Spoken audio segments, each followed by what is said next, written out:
స్వామివారి శాసగిరి కొండలో ఊరుకుట్టలలో ఆకలికి స్వామి హలవడిస్తున్నాడు. నిద్రహారాలకు స్వామి ఉంటున్నాడు. స్వామివారి ఎండకు స్వామి ఎండిపోతున్నారు. మంచుకు స్వామివారు మామిపోతున్నారు. వర్షానికి స్వామి తడిసిపోతున్నాడు. ఆకలికి అలవలాడుతున్నాడు. అప్పుడు బ్రహ్మదేవుడు కొడుకు నారదుడు లోకాలు పరిపాలిస్తున్నాడు. నారాయణ నారాయణ బ్రహ్మపట్నాలు బాగున్నాయి. అయ్యో నారాయణ ఆ యొక్క కవిలాసూరులు కూడా బాగున్నది. నారాయణ నారాయణ ఇరపాల సందర్భం చీకటిగా ఉన్నది. మా చిన్నాన్న మహావిష్ణు ఎక్కడికి వెళ్ళడని తన కన్న తల్లి బ్రహ్మదేవుడికి కేకలేస్తున్నాడు. గోవిందా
బ్రహ్మపట్నాలు బాగున్నాయి.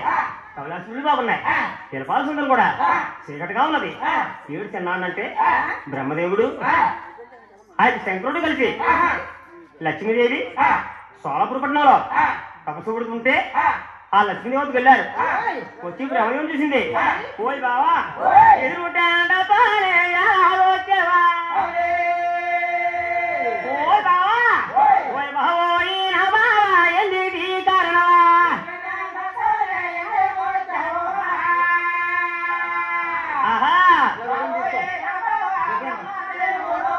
What